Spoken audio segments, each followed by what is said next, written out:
हर हर महादेव। ओम नमः शिवाय। आज हम शिव महापुराण का द्वितीय खंड का 14वां अध्याय शुरू करने जा रहे हैं, जिसमें शिव जी के साथ सती के विवाह का वर्णन किया गया है। तो चलिए कथा शुरू करते हैं। ब्रह्मा जी बोले, हे नारद, जिस समय शिव जी ने सती का हाथ अपने हाथ में लिया और उस समय मुनि प्रसन्न होकर शिव तथा सती का जय घोष जयकार करने लगे तथा पुष्पवटी हुई। अनेक प्रकार के बाजे बजने लगे। दक्ष प्रजापति ने दहेज स्वरूप बहुत सी उन्हें उत्तम वस्तुएं और सोने के जो आभूषण हैं वो आदि दिए गए और अनेक प्रकार की रीतियों के पूर्ण होने के पश्चात मैंने हवन का आयोजन किया। दोनों के गांठे बांधकर भावरें फिरने लगी और उसी समय एक भयानक कांड हुआ। परंतु शिव जी ने अपनी दिव्य दृष्टि द्वारा इस भेद को जान लिया था। तब वे मुझ पर अत्यंत क्रोधित हुए, धिक्कार हुए, बोले, हे ब्रह्मा, तुमने यह निंदनीय कर्म क्यों किया? तुम तो बड़े कामी हो। और यह कहकर शिवजी ने बड़े क्रोध से त्रिशूल हाथ में ले लिया और ब्रह्मा जी बोले, हे नारद, शिवजी का यह स्वरूप देखकर मैं तो थर थर कांपने लगा तथा मुझे बहुत ही बड़ा आश्चर्य हुआ।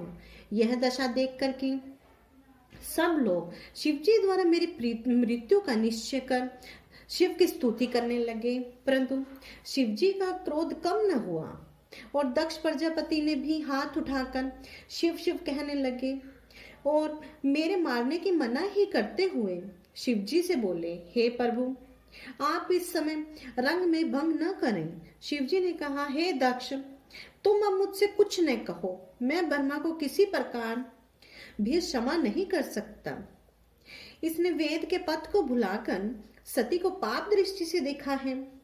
शिव जी के ऐसे क्रोधपूर्ण वचन सुनकर उनके कोप से संसद सभा कांप उठे और विष्णु ने शिव जी की बहुत ही स्तुति करते हुए कहा, हे प्रभु, आप अप्रेमय हैं, आपका आदि अंत कोई भी नहीं जानता। तो मैं तथा ब्रह्मा आपसे ही तो उत्पन्न हुए हैं। आप अपने क्रोध को शांत कीजिए तथा मुझे अपना सेवक समझकर मेरी प्रार्थना स्वीकार करिए, अर्थात ब्रह्मा को क्षमा दान दें। आप ही ने तो ब्रह्मा को सृष्टि की रचना के लिए उत्पन्न किया है। ब्रह्मा के सिवाय सृष्टि की और कौन रचना कर सकता है और कौन करेगा? तो यह स्पष्ट है कि बिना सृष्टि के तो सब लीला व्यर्थ है। फिर आप ही ने तो ब्रह्मा जी को उत्पन्न किया है, तो इसीलिए आप उनका वध न कीजिए। यह सुनकर शिवजी ने फिर बड़े क्रोध से कहा, नहीं, ऐसा नहीं हो सकता। हम ब्रह्मा का तो अवश्य ही वध करेंगे। हम स्वयं ही सृष्टि की रचना करेंगे और दूसरा ब्रह्मा उत्पन्न कर सब लोकों में इस बात का प्रकट कर देंगे कि हमको अब मत रोको, हमारा क्रोध कभी व्यर्थ नहीं जाता। शिवजी ने यह कहकर अपना समस्त शरीर जलती हुई अग्नि के समान कर दिया। देवता तथा मुनि आदि कोई भी ऐसा न था जो उस स्वरूप को देख सकता। मैं तो जैसे शिव रूप में ही समा गया हूँ। दक्ष को भी अति खेद से सब आनंद विश्रमण हुआ।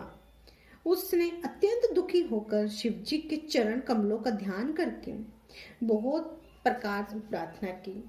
विष्णु ने मुझे शिवजी के चरण के नीचे डाल दिया तथा मुझे बहुत ही स्तुति कराई तथा स्वयं भी स्तुति की। वे बोले कि मैं और ब्रह्मा दोनों ही आपके सेवक हैं, तो आप अपनी कृपा दृष्टि से हम दोनों की ओर देखिए। ऐसा आनंद सो में किसी प्रकार का शोक उत्पन्न नहीं होना चाहिए। केवल आप ही हमारे रक्षक हैं। आप उचित समझे वही वर दीजिए। आप ब्रह्मा के दोनों हाथ पकड़कर उन्हें अभयदान दीजिए। यह कहकर हम दोनों ने शिवजी के चरणों पर गिर पड़े। दक्ष भी अत्यंत दीन बनकर त्राहि माम कह उठे, हे नारद, उस समय शिवजी ने सती को अत्यंत दुखी जानकर अत्यंत कृपा पूर्वक मेरे मस्तक पर अपना हाथ रखा और मुझे अभयदान दिया। उस समय मैं तथा विष्णु अत्यंत प्रसन्नता को प्राप्त हुए। दक्ष तथा अन्य सभासद भी आनंद में हो गए। उस हर्ष में भर कर मैंने भगवान सदाशिव की अनेकों प्रकार की स्तुति की और कहा, हे प्रभु, आपने मुझे पाप रूपी समुद्र में डूबते हुए की रक्षा की है और नरक की अग्नि में पड़ने से बचाया है, अर्थात नरक में जाने से आपने मुझे बचाया है। अब आप कृपा करके वह उपाय बताइए कि जिससे मेरा यह जो महान पाप है ये नष्ट हो जाए। यह सुनकर श्री शिव जी ने कहा, हे ब्राह्मण, तुम अपनी स्त्री सहित तपस्या करो तो तुम्हारे पाप का यही प्रायश्चित है। जब तुम तपस्या द्वारा निष्पाप हो जाओगे तो उस समय तुम्हारा नाम रुद्रशिरा होगा और तभी तुम अपने संपूर्ण मनोरथ को प्राप्त हो जाओगे। तुमने देवताओं को अधिपति होते हुए भी जो मनुष्य के समान निष्क्रम किया है, उसके कारण तुम्हें मनुष्य योनि में जन्म लेकर लज्जा उठानी पड़ेगी।